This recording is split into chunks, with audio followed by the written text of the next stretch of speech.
Hello, I'm Georja Calvin-Smith, and welcome to Across Africa, our weekly look at stories from across the continent. And this time, we'll be taking a deep dive into how African governance has been doing over the last decade or so. Now, it's been a big mixed bag. Every 2 years, the Mo Ibrahim Foundation releases the findings of a deep dive into the numbers underpinning key social dimensions, institutions and sectors of Africa's 54 countries. The checkup gives a really useful insight into the prospects of not just the nations themselves, but crucially for the hopes of the people living in them. Over 322 variables are taken into account, and the latest overview is sobering. So the man behind the massive undertaking is Sudanese businessman Mo Ibrahim. He joins me today. Mo, thanks so much for making the time to speak to me. And before we take a look at the report's findings themselves, you've said in the past about the index that despite the usefulness of this empirical unpicking of governance in Africa, you're clear that the continent cannot be reduced to what you've called an average. What do you mean by that, and why have you made such pains to make it clear? Yes, because we have, well, first, thank you for having me, Georgia. Africa has 54 countries, and each country have its own path. And by reducing an average, we are reducing everybody to some theoretical place. We need to be aware that things are different. I mean, some countries are moving forward, some countries are unfortunately sliding back. So we have to take this with a pinch of salt, and we really need to look at each country's performance. And when it comes to each country's performance, heading back to the report's findings, I mentioned earlier that they've been described as sobering. Tell us more why that is. What are the big takeaways from the index this time round? Yeah, Africa made great progress from the year 2000 when we started collecting data. And we were moving forward in all areas of governance. And then in the last few years, things started to slow, stagnate, and then in the last couple of years, we see some deteriorations, and that is really worrying. Our march forward have stalled. And when it comes to the deterioration, so what countries have taken the biggest leaps, and which ones have you've seen the greatest amount of deterioration? Right, we see countries moving forward like Morocco, like Kenya. Seychelles actually moved forward so fast. It came to the head. It's number one now. Yeah. It overtaken Mauritius. So we see progress in a number of countries. But unfortunately, and actually I must mention also, we can see progress of some countries which are at the bottom of the index. I mean, country like Somalia, which is like number 53 or so, actually improved. It's still at the bottom, but we see some improvement there. That's encouraging. The countries which deteriorated, you can start with my country, Sudan. I mean, it's clearly we have a crazy war there, and we see the countries of the Sahel, Niger, Burkina Faso, and Mali, and things are really getting worse there. We see Tunisia. Tunisia used to be a great country, and quite high up in our ranking. We see a major retreat, unfortunately, also in Tunisia. Because what the index is highlighted is that security has been a huge drag in terms of the quality of governance on the continent. But has the way that has manifested differed very much between regions? Yes, actually, across the board, whenever there is a conflict, things go south, because if you have a conflict or a civil war, no services can be delivered. You cannot have education. You cannot have business. Who's going to invest in a war zone? And delivery of health services, etc. So security is a very, very important element in governance to really enable the state to function and to deliver.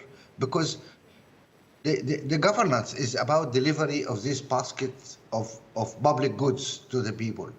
And you cannot deliver in a war zone. And what little of infrastructure you have is destroyed.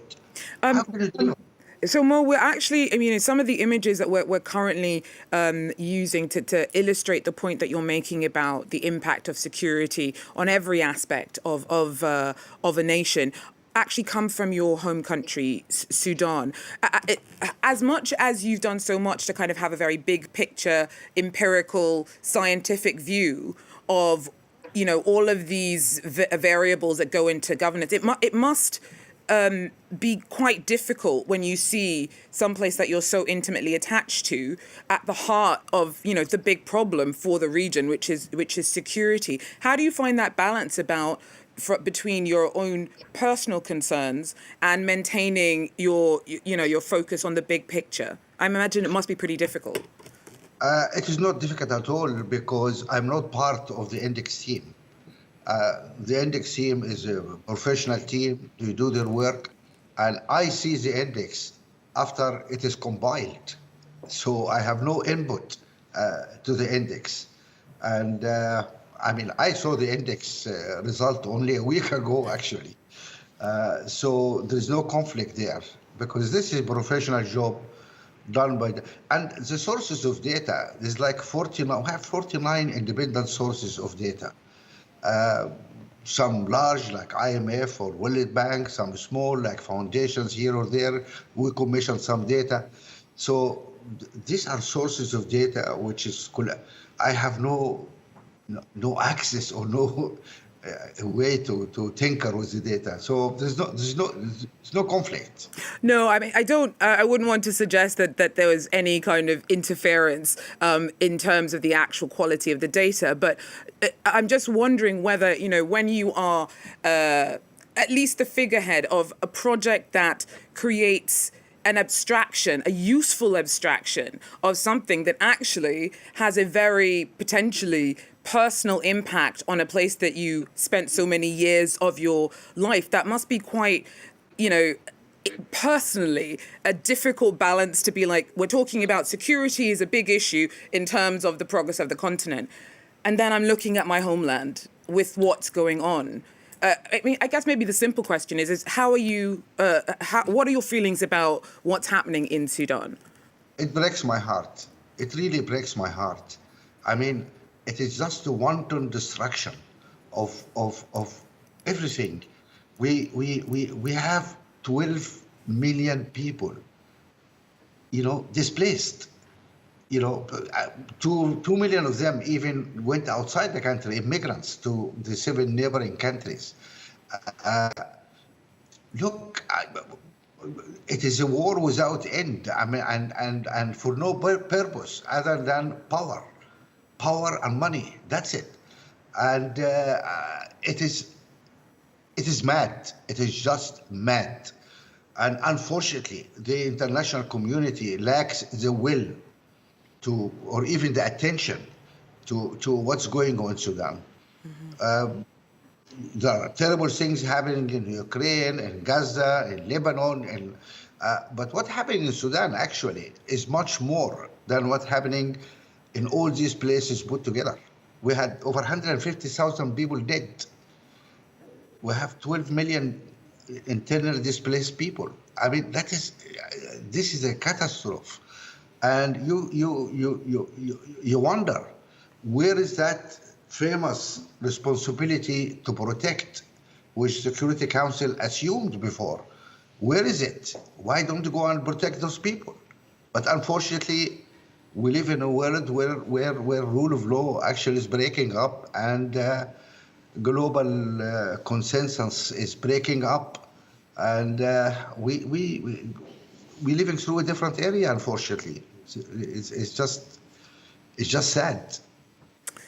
When it comes to the impact of how the index and the work that you have done has identified just how security has impacted the hopes for young people, which, is basically one of Africa's biggest assets. What insights into their hopes or their perceptions of the options available to them have you been able to extract from the report? Yeah, we collected data about the perception of people of governance, and it's interesting. Actually, the perception has deteriorated so fast compared with the previous year. So this means the level of dissatisfaction among people is really going down. And strange enough, even in areas where there have been some progress, like infrastructure or economy, because these areas are moving forward, this dissatisfaction of people is actually going down. Maybe because people had high expectations, people have access to internet, to social media, can see what's happening elsewhere in the world, and they say, why I don't have a job? Why I have a low-paid job? Why my life is so tough? I don't know, but that's for the researcher, for people to look into and see what is the reason for that. Because, you just touched upon some of the positive developments on the continent in the period between 2014 and 2023, which is examined by the index. And infrastructure is one of them. Gender parity is another of them. So where have we seen the biggest manifestations of those positive developments, or is it kind of spread more generally across the continent? Yes, we see in general progress in the areas of economy in general is improving, infrastructure in particular is improving, better access to internet, to power. Power is a major problem for Africa. We see improvement there, we see improvement in health and education, but even gender is improving. The women's political, economic, and social rights are improving across Africa. But there is a pinch of salt here. We are improving in this area from a low base. Still, we have, for example, 600 million people in Africa without access to reliable power. If you don't have power, you don't have electricity, how can you have development? How can you have business? How can you have education? How can you have health? But at least we're moving forward there. So these are all positive areas and useful areas. Where we see the problem is not only the deterioration of security in many of our countries, but also the shrinking civic space, the participation and freedom of people to associate, to speak, to organize themselves, whatever. We see that is shrinking.